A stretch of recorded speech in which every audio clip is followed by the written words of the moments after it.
number of patients that are on the verge of being intubated or in times dying is extraordinary. Right now on Up with KREM, while the rest of the nation is finally seeing a drop in COVID cases, the situation in North Idaho is only getting worse. Plus, the city of Spokane is working to remove thousands of abandoned cars from neighborhoods. And before you decide to ditch an unwanted vehicle, you might want to know about the new program that will actually pay you to get it towed. Outside, it's a little bit cool as we kick things off this morning. We're down to 30 degrees in Coeur d'Alene. I'll let you know when warmer temperatures move back in. In that instant, we knew that we were watching something that was truly a once-in-a-lifetime experience. Well, a historic whale sighting in Washington, a visitor from the Arctic that hasn't been spotted here since the 1940s.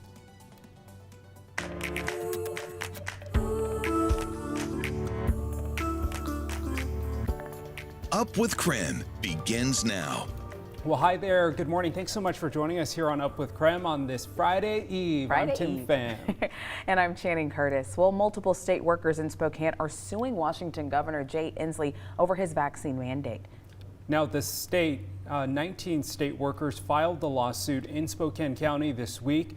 The total group includes 3 local firefighters, 8 Department of Social Health employees, 3 WSP staffers, 4 WSDOT employees, and 1 healthcare worker. The defendants in the lawsuit also include the City of Spokane Fire Chief Brian Schaefer and Washington State Patrol. In the suit, these state workers claim the vaccine mandate violated the contracts they already negotiated with the state. Taking a live look outside at Spokane on this very chilly morning. Yeah, one of those mornings where you could see your breath for sure. Yes. It's actually one of the coldest weather days we've woken up to this season. So our meteorologist Jeremy Legoo here now. And yeah, Jeremy, you've been preparing us for this all week long. And looking ahead, some people might be wondering, could we see some frost or dare I say the S word? The S word? That's going to get me in trouble again. No. Yeah, we're going to get in trouble for saying the S word. We're talking about snow. It's a 4-letter S word, and a lot of you don't want to hear it, so we just call it the S word. For now, in the higher elevations is where that stays. Here in town, what we wind up getting is some cooler temperatures in the meantime. Currently, it says we are quite a bit colder than where we were yesterday. Places like Coeur d'Alene, Deer Park, Sandpoint, Moses Lake, Bonners Ferry, Kalispell, almost 20 degrees colder than where we sat 24 hours ago. 11 degrees cooler here in Spokane drops us to 37. But if you move out to Fairchild Air Force Base, 9 Mile Falls, the South Hill, your temperatures are much closer to freezing. It's that kind of chilly early on today. 26 in Deer Park. It's chilly. When it comes to those chilly temps, frost advisories in place for Moses Lake. That's for our temps dropping down to near freezing early on this morning. Elsewhere, we don't have it because we've already done that this year or this season, excuse me. And when it comes to temperatures dropping, it's somewhat normal this time of year. So when we go from the mid 30s up into the upper 50s, even close to 60, well, that's somewhat normal. Our average high temperature today in the low 60s, so we're pretty close to it. So believe it or not, this is somewhat normal. Now, when it comes to that extended forecast, it does suggest that colder and wetter weather is on the way. I'll walk you through what that means for our chances of snow in just a bit.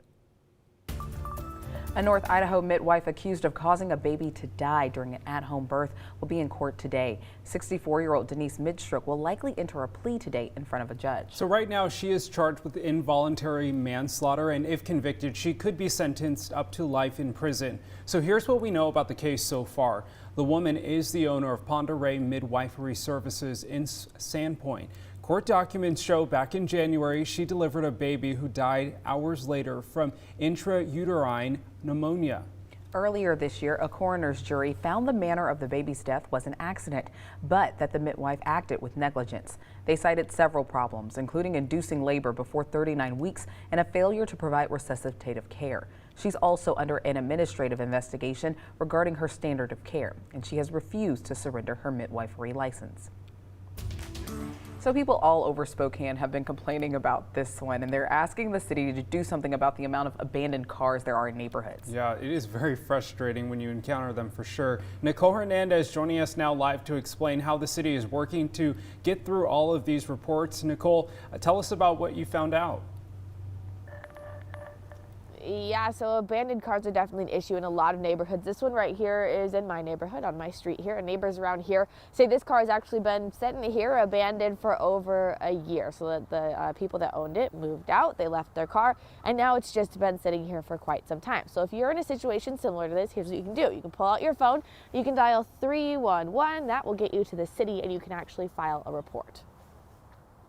It is a burnt out vehicle, and so you guys.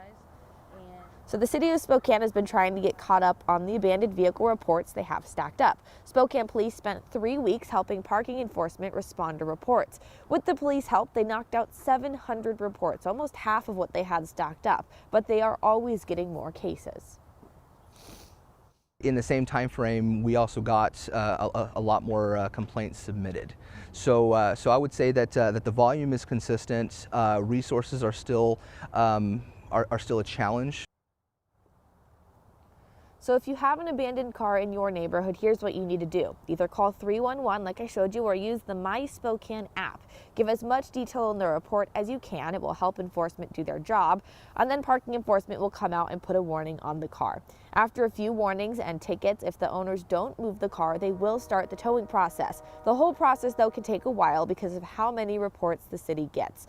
One thing people should know, though, is instead of abandoning your car, you can actually get money for it. There are services like Cash for Cars that will actually pay you to come and tow your car away. They'll take pretty much any car, even if it's damaged, and even though they prefer it, you actually don't even have to have your title or the keys to the car. So if you do have a car that you just don't know what to do with it, if you're considering leaving it on a street, definitely reach out to one of those companies. Not only will it help out the city, but it'll also give you some extra cash in your pocket.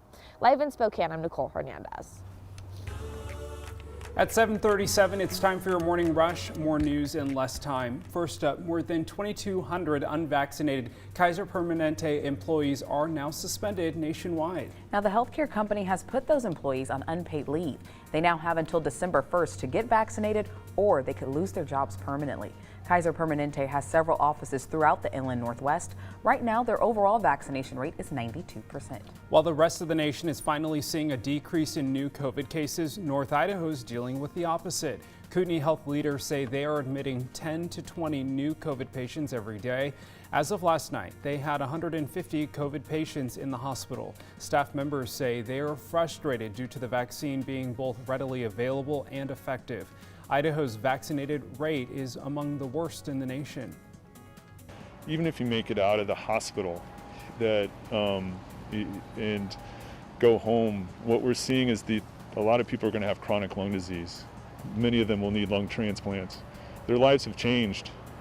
This morning, 43 patients are in critical care at Kootenai Health. 17 of them are on ventilators. Allegations of sexual harassment are spreading throughout the world of women's soccer. Last night, players at the Gotham FC and Washington Spirit game formed a circle in the middle of the field to show solidarity with the victims of abuse within the league. Megan Rapinoe spoke last night about the ongoing controversy. I hope we're in a real moment of reckoning where we can turn this into real change and hopefully save the league, because as it stands right now, that's not really the league any of us want to be a part of. So far, 4 coaches have been fired in the National Women's Soccer League this year, including a former OL Reign coach. Idaho Governor Brad Little is issuing an executive order repealing his political rival's executive order from Tuesday. Lieutenant Governor Janice McGeehan issued an order involving vaccine passports and COVID testing. This all happened while Little was visiting the U.S.-Mexico border. Now, she also tried to activate the Idaho National Guard to send them to the border as well, but she was told that was not within her power as temporary acting governor. Check this out. An Idaho home designed by Hgtv is now available for sale in Coeur d'Alene. The $4.5 million home sits lakeside on nearly 8 acres, and it includes 3 bedrooms, 3 bathrooms, a gourmet kitchen, and breakfast bar. And get this, if you're looking to chill out for a little bit, there's even a Zen room. The house was actually featured as part of the network's Block Cabin series back in 2015.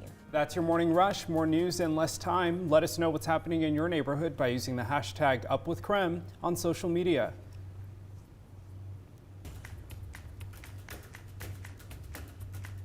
I realized that this is really not only what I wanted to do, but the best way for me to make a contribution to the community that I really love.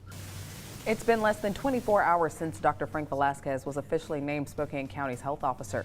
But who is he? We're taking a closer look after the break.